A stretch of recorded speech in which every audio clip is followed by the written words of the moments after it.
Good morning ma'am. Good morning. तो आज अपन को क्या पढ़ना था? Bore atomic model. ओके। आज हम बोर एटॉमिक मॉडल पढ़ेंगे और इसके साथ साथ रेडियस भी कैलकुलेट करेंगे। ओके, ऑर्बिटल्स की, ऑर्बिट्स की। कल हमने 3 मॉडल पढ़े, डाल्टन का, थॉमसन का, रदरफोर्ड का। रदरफोर्ड का देख लिया हमने, न्यूक्लियस की डिस्कवरी उसने कर दी। फिर आज हमें पढ़ना है बोर का एटॉमिक मॉडल। तो क्या हुआ था, क्या बोला था मैंने कि इलेक्ट्रॉन घूमते घूमते घूमते घूमते न्यूक्लियस के पास गिर जाएगा, क्योंकि न्यूक्लियस में पॉजिटिव चार्ज है, तो इसकी वजह से एटम को कोलैप्स हो जाना चाहिए। बट ऐसा हुआ नहीं था। तो अपन देखते हैं क्यों नहीं हुआ था, बोर ने ऐसा क्या किया। तो to explain the stability of hydrogen atom, Bohr का जो मेन फोकस था वो हाइड्रोजन एटम पे था। ठीक है।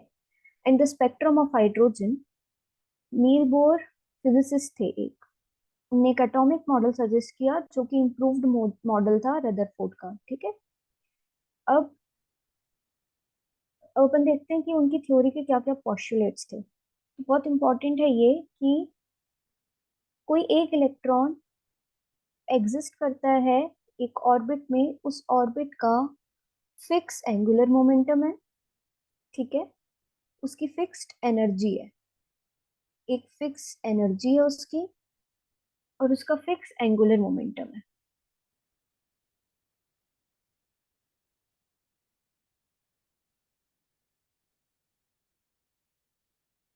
द इलेक्ट्रॉन डज नॉट, और उस ऑर्बिट को हम कहते हैं स्टेशनरी स्टेट। ठीक है, आगे देखेंगे क्यों। तो ये लाइन बहुत इंपॉर्टेंट है कि कोई भी ऑर्बिट है, उस ऑर्बिट में इलेक्ट्रॉन घूम रहा है जो कि नेगेटिवली चार्ज है। उस ऑर्बिट की एक फिक्स्ड एनर्जी है, एक फिक्स्ड मोमेंटम है। और इस ऑर्बिट को बोर ने क्या बोला कि ये स्टेशनरी ऑर्बिट है। ठीक है, स्टेशनरी स्टेट इसकी। द इलेक्ट्रॉन घूमते time does not radiate energy. ठीक है। फाइव, इन एन ऑर्बिट, उसका, इलेक्ट्रॉन का जो एंगुलर मोमेंटम है, उस इलेक्ट्रॉन का मास m है, वेलोसिटी v है, ऑर्बिट की रेडियस r है, और ये जो एंगुलर मोमेंटम है इलेक्ट्रॉन का, ये इंटीग्रल मल्टीपल है किसका? NH/2 पाई।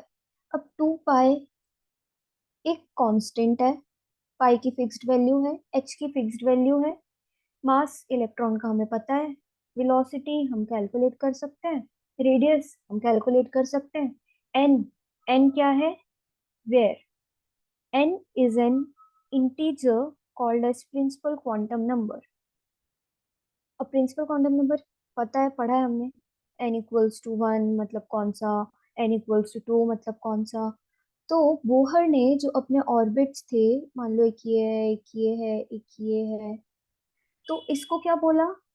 इस फर्स्ट वाले को बोला n=1, n=1 मतलब कि k, n=1 मतलब कि k इसने बोला इस ऑर्बिट को। ठीक है। फिर ये 2, तो इसको क्या बोला? l। ठीक है। ये 3, थर्ड ऑर्बिट, तो इसको क्या बोला? m। तो ऐसे करके ऑर्बिट्स को उसने K L M N assign किया। Principal quantum number 1 2 3 4, principal quantum number मतलब ऑर्बिट्स को उसने नंबरिंग की। ठीक है। At the time this view was proposed, there was no reason for the quantization of angular momentum। Quantization मतलब कि किसी चीज को फिक्स करना। तो जब बोयर ने अपना मॉडल दिया तो उस टाइम उसके पास कोई रीजन नहीं था कि वो ऐसा क्यों कर रहा है, तो उसने क्यों क्वांटाइजेशन एंगुलर मोमेंटम का किया। एंगुलर मोमेंटम क्या है? ये एंगुलर मोमेंटम क्या होता है? एक इलेक्ट्रॉन है, वो घूम रहा है v वेलोसिटी से, उसका मास m है, तो दिस बोथ द थिंग्स, इन दोनों को साथ में हम बोलते हैं एंगुलर मोमेंटम। ठीक है। अब the quantum theory propose by Max Planck in 1900 was applied by Niels Bohr. उसको ये छोड़ो, जाने दो।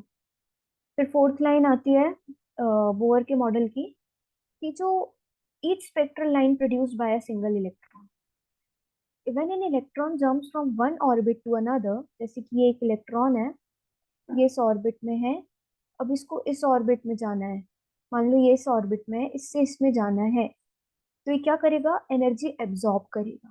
बट अगर ये इधर है, ऊपर वाले ऑर्बिट में, और उसे नीचे आना है, तो ये एनर्जी इमिट करता है। ये बेसिक रूल है, ये याद रखना।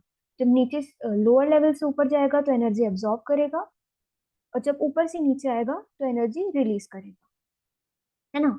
हम सीढ़ियां चढ़ते हैं तो हमें ज्यादा एनर्जी लगती है, बल्कि सीढ़ियां आराम से हम उतर जाते हैं तब एनर्जी कम लगती है।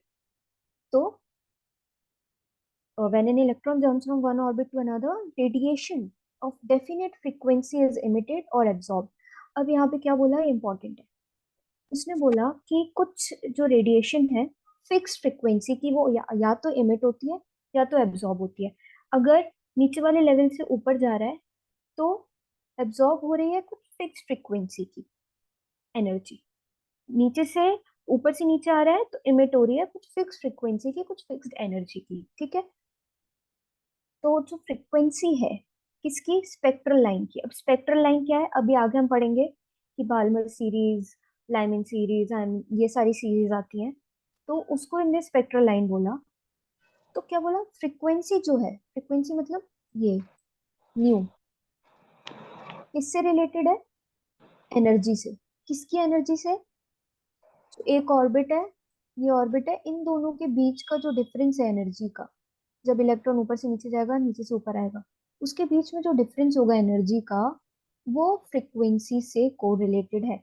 अब वो रिलेशन क्या है, तो उसने बोला the frequency of spectral line is related to difference in energy delta E between initial and final level. Okay, तो delta E is equals to h nu, और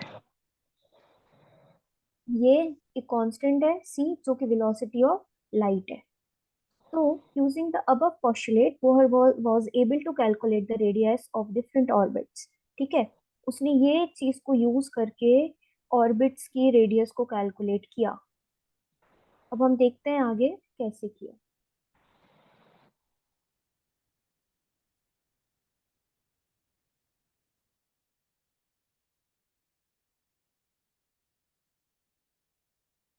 the energy of electron in various orbits and frequency of spectral line, तो उसने दो चीजें calculate की थी, क्या क्या, रेडियस और एनर्जी। तो अब हम देखते हैं calculation of radius of the orbits. अब ये देखो ध्यान से, क्या हुआ कि एक ऑर्बिट है, इस पे इलेक्ट्रॉन घूम रहा है, इस इलेक्ट्रॉन का मास m है, इसकी वेलोसिटी v है, इसका चार्ज माइनस e है। माइनस ई क्यों, क्योंकि इलेक्ट्रॉन में नेगेटिव चार्ज होता है, ठीक है।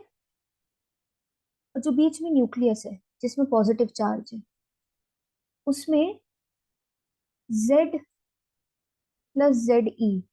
अब प्लस जेड ई क्या होता है, z प्रोटॉन को डिनोट कर रहा है, और प्लस साइन इसलिए क्योंकि प्रोटॉन पॉजिटिवली चार्ज होते हैं। तो कंफ्यूज मत होना, माइनस सी मतलब इलेक्ट्रॉन का चार्ज, प्लस सी मतलब प्रोटॉन का चार्ज, ठीक है। एक बार रीड कर लेते हैं। The Bohr model consider an electron of charge minus c m, और इसकी वेलोसिटी वी, न्यूक्लियस का चार्ज प्लस जेड ई, कि मान लो अगर दो प्रोटॉन है तो इंटू टू हो जाएगा, चार है तो चार हो जाएगा, इसलिए इसने प्लस जेड ई किया। बट हम यहाँ पे इलेक्ट्रॉन एक की बात कर रहे हैं, इसलिए हमने यहाँ इलेक्ट्रॉन के आगे कुछ जेड नहीं लगाया, ठीक है। और जेड याद रखो प्रोटॉन को डिनोट करने के लिए यूज होता है। और अब अपन आगे देखते हैं, ये इसने बताया कि न्यूक्लियस है, इसकी रेडियस आर है, इलेक्ट्रॉन है, इसका मास एम है, वेलोसिटी वी है, ये बोर का मॉडल इसने डिनोट कर दिया। अब देखो मेरी बात सुनो, अगर किसी एटम को स्टेबिलिटी चाहिए तो उसे क्या चाहिए होगा। अभी हमने ये देखा कि घूमते घूमते घूमते घूमते उसे बीच में गिर जाना चाहिए, बट ऐसा नहीं हो रहा था, है ना। तो एक इलेक्ट्रोस्टैटिक फोर्स ऑफ अट्रैक्शन थी, किस किस के बीच में, इलेक्ट्रॉन के बीच में और न्यूक्लियस के बीच में। अब इलेक्ट्रॉन और न्यूक्लियस के बीच का जो अट्रैक्शन है उसे इनने एफ ए बोल दिया, एफ ए, ठीक है। अब एफ ए तो ठीक है, बट जैसे हमने न्यूटन का थर्ड लॉ पढ़ा है कि every force has equal and opposite reaction, तो अगर अट्रैक्शन है तो कुछ ना कुछ अपोज करने वाला भी होगा, या कुछ ना कुछ उसे स्टेबल करने वाला होगा, है ना। तो सेंट्रीफ्यूगल फोर्स, सेंट्रीफ्यूगल मतलब कि बाहर की तरफ जो फोर्स लग रही है ऑर्बिटल के बाहर, इलेक्ट्रॉन न्यूक्लियस से अंदर को अट्रैक्ट हो रहा है, मतलब वो अंदर आ रहा है, और एक फोर्स बाहर लग रही है, तो दोनों ऑपोजिट है, तो दोनों चीजें बैलेंस हो रही है ना। तो उसने इस रिलेशन को ये बोला, क्या बोला, एफ ए, मतलब न्यूक्लियस और इलेक्ट्रॉन के बीच का attraction is equal and opposite to centrifugal force Fc। अब इसे माइनस क्यों डिनोट किया, क्योंकि ये ऑपोजिट डायरेक्शन में है, ठीक है। हम इसको पॉजिटिव ले रहे हैं तो ये माइनस होगा। अब इक्वेशन 1.3, ये जो है 1.3 लिखते जाओ ना साथ साथ में। पहला रिलेशन लिखो, ये वाला रिलेशन लिखो, energy is equals to h nu हर एक ऑर्बिट की। फिर हमने ये बोला, ये वाला रिलेशन लिखो। उसके बाद हम क्या लिखेंगे कि the force of attraction F A, जैसे कि मैंने बताया, is directly proportional to the product of charges. अभी हम आगे देखेंगे। और inversely proportional to the square of distance between them. कौन सा? एफ ए की बात हो रही है। तो एफ ए, एफ ए जो है, एफ ए जो है इसके डायरेक्टली प्रोपोर्शनल है प्रोटॉन का जो चार्ज है, इलेक्ट्रॉन का जो चार्ज है, और ये जो है रेडियस जो है, इसके रेडियस के इनवर्सली प्रोपोर्शनल, इसके डायरेक्टली प्रोपोर्शनल। ठीक है। तो अब जब ये कांस्टेंट हटेगा, हमें पता है प्रोपोर्शनैलिटी का साइन हटता है तो कोई ना कोई कांस्टेंट आता है ना। तो अभी हम देखेंगे ये 4 पाई E0, ये एक प्रोपोर्शनैलिटी कांस्टेंट यहाँ पे आता है, जिसके की वैल्यू क्या होती है? 8.854। ये पूरी इसकी वैल्यू है, ये सब आपको याद करना पड़ेगा। ठीक है। E0 क्या है? E0 is permittivity in the vacuum. Vacuum में कितना इसकी परमिटिविटी है, कितना ये अलाउ कर रहा है, ये वो है। ठीक है। अब इलेक्ट्रॉन का तो हमने देख लिया कि ये क्या है, जेड क्या है, ई क्या है, आर क्या है, पाई कांस्टेंट है, फोर कांस्टेंट है। ठीक है। जेड यूनिटलेस है। यूनिटलेस क्यों है? क्योंकि प्रोटॉन है, प्रोटॉन की कोई यूनिट थोड़ी होती है। और जेड हमने दोनों डिनोट करने के लिए यूज किया है कि कितने प्रोटॉन्स है। ठीक है। अब याद रखना, 3 रिलेशन हमने लिख दिए, ठीक है ना। कौन कौन से लिख दिए? E equals to h nu लिख दिया हमने, E = H न्यू। फिर एक और रिलेशन हमने एफ ए लिख दिया, F A is directly proportional to product of charges. किस किस का? इलेक्ट्रॉन प्रोटॉन का। इनवर्सली प्रोपोर्शनल टू एफ ए का रिलेशन लिख दिया। ठीक है। अब हम लिखेंगे यहाँ पे centrifugal force, F C. Centrifugal force क्या होती है? mv² upon r। ठीक है। Mass of electron, velocity, radius. अब हमें क्या सब्स्टिट्यूट करना है? इक्वेशन 1.4 और इक्वेशन 1.5, मतलब ये एफ सी की वैल्यू और किसकी वैल्यू? एफ ए की वैल्यू काय में सब्स्टिट्यूट करना है। एक और रिलेशन लिखा था हमने, ये वाले में। तो F A is equals to minus F C. ठीक है। ये हमने सब्स्टिट्यूट कर दिया, ये एफ ए की वैल्यू थी, ये एफ सी की वैल्यू थी। ठीक है। अब हमने क्या किया?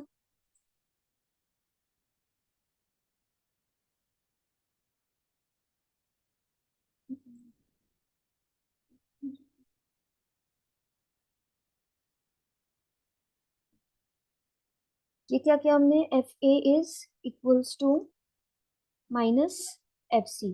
ठीक है। ये हमने कर दिया। अब एफ ए की वैल्यू क्या थी? -ZE² अपॉन ये कांस्टेंट, ये हमने ऊपर से निकाली थी, ये एफ सी की वैल्यू थी। अब हमने क्या किया? mv² को इधर ही रहने दिया और आर को इधर ले गए। अब आर को इधर लेके जाएंगे, आर को हम इधर लेके जाएंगे, इंटू ये आर हो जाएगा, तो एक आर से एक आर कट जाएगा। कट जाएगा कि नहीं? क्यों बच्चों? Yes ma'am. अब एक आर से एक आर कट गया तो एक आर नीचे बचा। तो माइनस ये, से माइनस। हाँ, ये क्या हुआ? माइनस से माइनस भी कट गया। ठीक है। 1.6 ये वाली हमें इक्वेशन आ गई हमारी। अब हमें यहाँ से v की वैल्यू चाहिए। v की वैल्यू कैसे आएगी? हमने क्या किया? इक्वेशन 1.1 को, 1.1 कौन सी थी? चलो जल्दी से देख के आते हैं। कहाँ गई 1.1? और ऊपर होगी ये। 1.1 को हमने अरेंज किया, mvr = NH/2 पाई। तो जब हम इसको अरेंज करेंगे, mvr = NH/2 पाई, तो हमने यहाँ से वेलोसिटी की वैल्यू निकाली इक्वेशन 1.1 से। अब हमने दोनों साइड स्क्वायर कर दिया। अब स्क्वायर कर दिया तो हर जगह स्क्वायर आ जाएगा पूरे में। ठीक है, स्क्वायर आ गया। उसके बाद हमने m से मल्टीप्लाई कर दिया, m से मल्टीप्लाई किया तो यहाँ से एक m फिर से कट गया, इधर m आ गया, इधर m आ गया, इधर m जो आया था वो कट गया, तो इधर एक m बचा, है ना। अब हम फिर से इक्वेशन 1.6 को सब्स्टिट्यूट कर रहे हैं इक्वेशन 1.7 में। 1.6 कौन सी थी, ये थी। अब इसको हम सब्स्टिट्यूट करेंगे 1.7 में, तो हमें मिलेगा ये। 1.7 क्या थी, ये थी mv स्क्वायर। 1.6 क्या थी, ये। तो दोनों के LHS इक्वल है, मतलब लेफ्ट हैंड साइड इक्वल है, तो right hand side automatically equal हो जाते हैं। ये हमने पढ़ा था मैथ्स में, 8th 9th क्लास में, है ना। तो ये दोनों इक्वल हो गए। अब यहाँ से जो जो कट रहा है उसको काट पीट दो, और यहाँ से आर की वैल्यू निकाल लो। आर उधर जाएगा, ये ऊपर आ जाएगा, और यहाँ से क्या क्या कट गया, चलो काटो। 4 पाई, एक 4 पाई बचा, और क्या कटेगा, एक आर से एक आर कट गया, अब कुछ नहीं कटेगा, ठीक है। तो यहाँ से जो आर बचा, अब ये उधर जाएगा उस साइड, और ये सारी चीज ऊपर आएंगी, ये नीचे आएगा, तो हमें ये रेडियस की वैल्यू मिली। अब इसमें से हमारे पास क्या क्या है, ये हमारे पास पता है हमको, ये कांस्टेंट है, इसकी वैल्यू पता है, दी जाएगी एग्जाम में। ये पता है, मास पता है, पाई पता है, इलेक्ट्रॉन का चार्ज पता है, जेड, जेड हमें पता चल जाएगा कितने प्रोटॉन है। मान लो हाइड्रोजन के लिए दिया तो एक प्रोटॉन है, हीलियम के लिए दिया तो दो, ऐसे करके निकाल लेंगे हम। प्रोटॉन, दो इलेक्ट्रॉन है, प्रोटॉन हम निकाल लेंगे।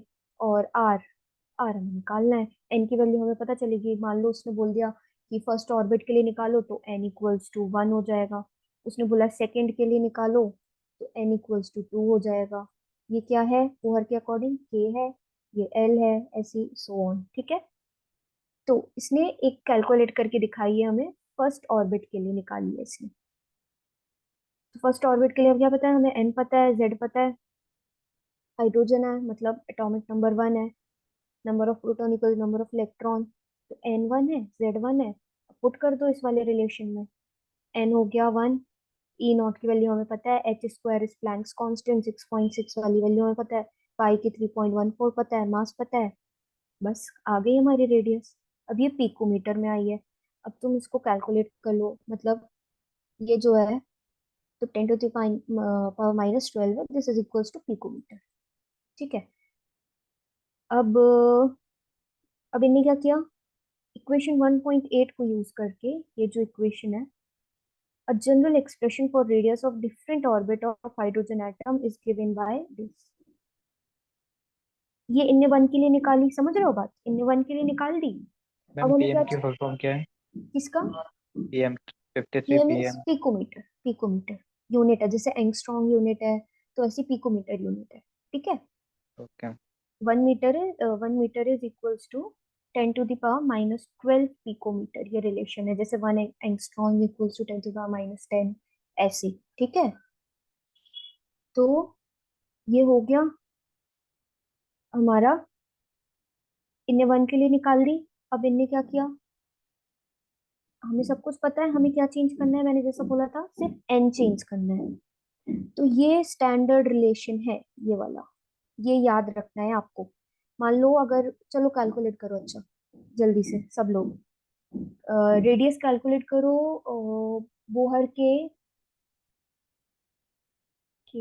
एल एम, एम ऑर्बिट के लिए करो। एम ऑर्बिट कौन सा है, ये 1 है, ये 2 है, ये 3 है। चलो अब कैलकुलेट करो, कितना आएगा रेडियस थर्ड ऑर्बिट का।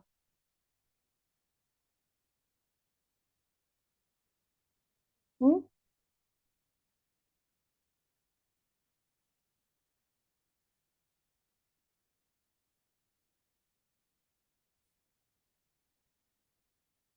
थ्री का स्क्वायर ही तो करना है, 3 3 9, 53 × 9 कितना होगा, 477। पक्का, मैंने यस कैलकुलेट मैम। नहीं किया है। यस। चलो ठीक है। कैलकुलेटर से गया मैं। हाँ ठीक है, गुड। वहां नहीं मिलेगा लेकिन कैलकुलेटर एग्जाम में। Okay ma'am.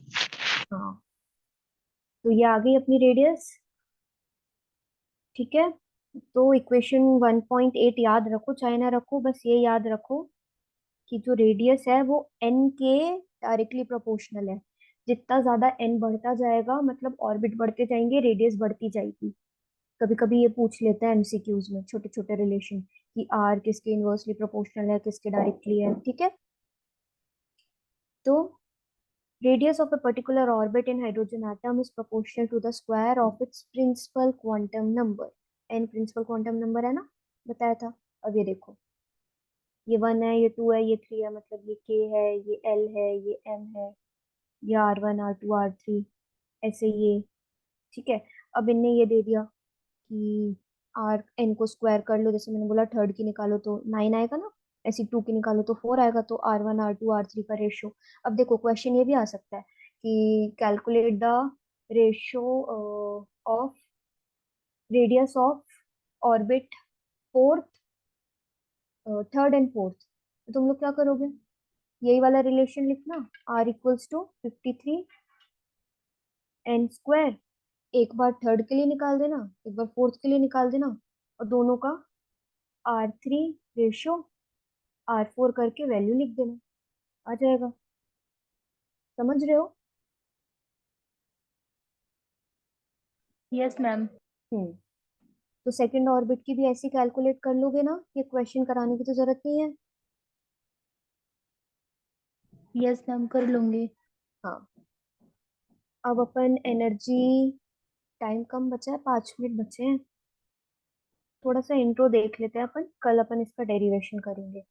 तो जैसे आज हमने रेडियस कैलकुलेट कर ली बोहर के जो वो थे ऑर्बिट्स की, आज कल हम एनर्जी देखेंगे।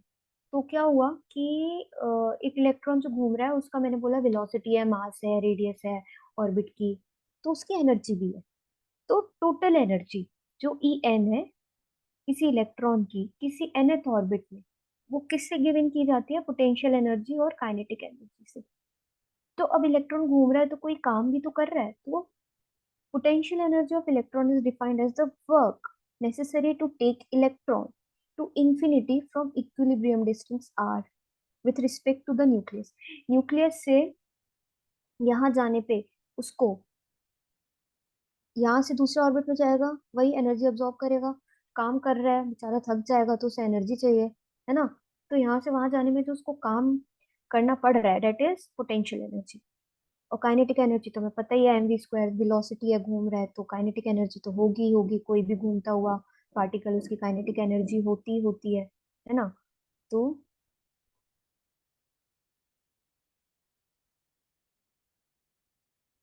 ये हो गया हमारा, total energy is the sum of,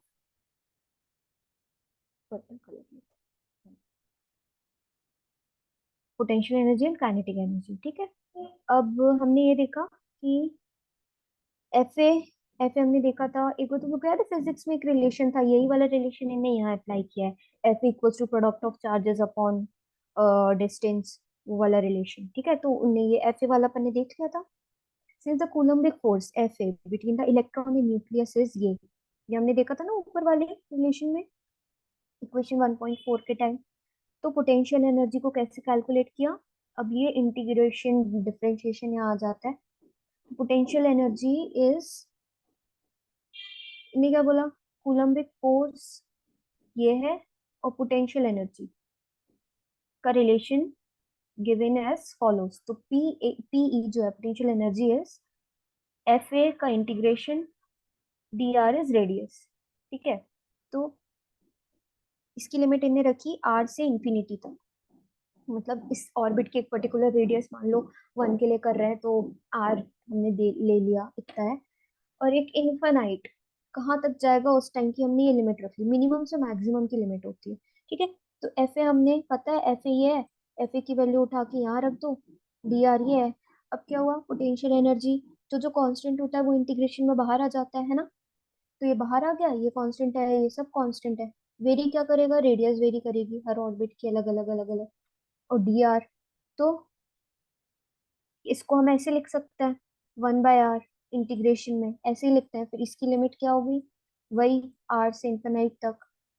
तो potential energy is equals to ये वाला जो रिलेशन था, यही इसने इधर फिर से लिख दिया है। काइनेटिक एनर्जी ये है, m v square upon r था, ये 2 एम वी स्क्वायर अपॉन 2, ठीक है। द नेगेटिव साइन जो है यहाँ पे क्या इंडिकेट कर रहा है कि work must be done on the electron to remove it to infinity. ये वाला जो नेगेटिव साइन है, इसने क्या बोला कि एक इलेक्ट्रॉन है जो उसको काम करना पड़ रहा है ना यहाँ से यहाँ जाने पे। तो यहाँ से यहाँ जाने तक तो ठीक है, बट यहाँ से इंफिनिटी जाएगा तो यहाँ से वहां ले जाने में हमें काम करना पड़ेगा, जो कि अगेंस्ट है सेंट्रीपिटल फोर्स की। तो नेगेटिव साइन इसी को इंडिकेट कर रहा है, ठीक है। फिर इन्हें क्या किया, सो सब्स्टिट्यूटिंग द वैल्यू ऑफ के E and P E in equation 1.10। 1.10 का आ गई ये जो था टोटल एनर्जी में, हमने ये पता है पोटेंशियल एनर्जी की वैल्यू ये आ गई। ये वाला जो था ये पूरा सॉल्व होके ये आया, ठीक है। इंफिनिटी है 1/r, इंफिनिटी 1/-r। इसको सॉल्व करेंगे तो 1/r ही आएगा इन शॉर्ट। और काइनेटिक एनर्जी तो हमें पता ही है, तो इन दोनों का सम कर दो। अब यहाँ नेगेटिव क्यों है, क्योंकि ये वैल्यू ऑलरेडी नेगेटिव है। तो ये पूरा आ गया ई इक्वल्स टू जो था हमारा के ई प्लस पीई में पुट किया तो, ठीक है। तो उसमें ये वाली वैल्यू रखी। अब 1.6 इक्वेशन से हमें ये पता है कि 1.6 कहाँ है, चलो 1.6 के पास ये mv² equals to ZE² upon 4π0। ये इन्होंने क्या किया कि यहाँ पे इन दोनों को बोल दिया कि जो वन कहाँ गया, हाँ, ये तो टोटल एनर्जी की वैल्यू हमने यहाँ पुट कर दी फ्रॉम इक्वेशन 1। ये रिलेशन हमें पता है, तो इक्वेशन 1.12 को सब्स्टिट्यूट किया 1.11 में। ये है 1.12, ठीक है। इसको हम इसमें डाल देंगे तो ये दोनों फिर से इक्वल हैं, तो ये दोनों आपस में इक्वल हो जाएंगे। LHS इक्वल RHS हो जाएंगे। ये कटा यहाँ से, ये सब कट गया, 4 2 8 कट गया। क्या बचेगा, ये सॉरी ये नहीं कटेगा, ये तो माइनस माइनस में है, सॉरी। ये जब सॉल्व होगा तो इसमें से जो कॉमन आएगा वो इनने यहाँ से निकाल के EN की वैल्यू निकाल दी, ठीक है। अब अब ये इक्वेशन हमें मिल गई, तो यहाँ से हमें एनर्जी की वैल्यू मिल गई। तो अब एनर्जी देखो किसके डायरेक्टली प्रोपोर्शनल है, जेड के, और एन के इनवर्सली प्रोपोर्शनल है। ये क्वेश्चन आता है कि जब तुमने रेडियस कैलकुलेट की तो रेडियस एन के मतलब प्रिंसिपल क्वांटम नंबर के डायरेक्टली प्रोपोर्शनल है, but energy principal quantum number के इनवर्सली प्रोपोर्शनल है। ये दोनों चीजें आ सकती हैं, तो एक याद रखो, दूसरा अपने आप याद रहेगा। कि अब यहाँ पे नेगेटिव साइन मैंने तुम लोग को बता दिया था क्या है। यहाँ से तुम लोग एनर्जी भी कैलकुलेट कर लोगे। यही पता है हमें, जेड ई पता है, एम पता है, ई नॉट पता है, एच पता है। जेड इसलिए पता है क्योंकि 1 के लिए निकाल रहे हैं, तो ये आ गया। फिर ये रिलेशन आ गया स्टैंडर्ड, जैसे वहां पे रेडियस का आया था 53n², जैसे यहाँ पे आया ये। तो ये और ये इनवर्सली प्रोपोर्शनल है। You must remember that Z equals to 1 for hydrogen atom. In the first orbit, n equals to 1, the energy of electron is equals to itna joule. Since En is related to n square in equation 1.14, the increase in energy with the value of n is shown in the table 1.14। ये सब छोड़ो, ये इन्हें calculate किया है कि unit कैसे derive किया है। ये हाँ ये आ सकता है बच्चों, देखना ये जो तुम लोग ये वाला रिलेशन है ना, इसमें किस किस की वैल्यू, मास की वैल्यू क्या होती है ग्राम्स में होती है, इसकी वैल्यू क्या होती है, ई की किस में होती है, एच की किस में होती है, ये सब तुम्हें रखना है यहाँ पे, ठीक है। केजी स्टैंडर्ड कूलम इलेक्ट्रॉन का, ये पूरा वो जो कांस्टेंट था 4πe0n, उसकी जूल पर सेकेंड स्क्वायर इसकी, ये पूरा, ठीक है। ये सब कैलकुलेट करोगे, जो जो कटेगा तो सिर्फ जूल आता है। तो जूल इसलिए हम कहते हैं कि जो एनर्जी की वैल्यू होती है वो जूल हो। तो तुमको आ सकता है derive the unit of energy, तो तुम जूल डिराइव करोगे ये वाला रिलेशन, ठीक है। ये हमने ऑलरेडी कैलकुलेट करके बताया है, इसको चेंज करते जाना। चलो अगर मैंने बोला तुमको कि फोर्थ ऑर्बिट की निकालो, तो यहाँ 4 स्क्वायर कर दोगे 16 आ जाएगा। काट पीट देना, जो आंसर आएगा आ जाएगा इसका, ठीक है। अब क्या देखोगे कि जैसे जैसे तुम लोग एनर्जी बढ़ती जाएगी, कब, जब ऑर्बिट की वैल्यू कम होगी, मतलब प्रिंसिपल क्वांटम नंबर की वैल्यू कम होगी। एनर्जी कम होती जाएगी कब, जब प्रिंसिपल क्वांटम नंबर की वैल्यू ज्यादा होगी, मतलब कि हम दूर जाते जाएंगे तो ऑर्बिट बढ़ते जा रहे हैं 1 2 3 4 5 6, तो एनर्जी कम होती जाएगी। पास रहेंगे तो एनर्जी ज्यादा रहेगी, ठीक है। तो यही चीज इनने यहाँ पे लिखी हुई है। तो आज हमने कैलकुलेट कर लिया रेडियस और एनर्जी। तो कल मैं एनर्जी नहीं बताऊंगी, कल अपन ये स्टार्ट करेंगे हाइड्रोजन एटम स्पेक्ट्रम। ठीक है, आज का समझ आया सबको? यस मैम, आया मुझे। हाँ, तुम लोग को एक काम करना है कि आज घर जाके एक बार कॉपी में डेरिवेशन लिख के देखना है। नहीं देखोगे लिख के तो नहीं बनेगा। इजी है, बस रिलेशन याद रखना है। सबसे पहले हमने E equals to h nu निकाला, एफ ए की वैल्यू निकाली। एफ ए पता था कि दोनों के बीच का अट्रैक्शन था। एफ सी पता था कि कोई चीज इक्वल एंड ऑपोजिट होती है, न्यूटन का थर्ड लॉ। तो एफ सी इक्वल्स टू क्या हो जाएगा, सेंट्रीफ्यूगल फोर्स था, m v square upon r. दोनों को लिख देना इक्वल करके, फिर काट पीट देना, अपने आप रिलेशन आता जाएगा। एक बार प्रैक्टिस करना बस, बन जाएगा। ठीक है, any problem? Yes ma'am. Problem?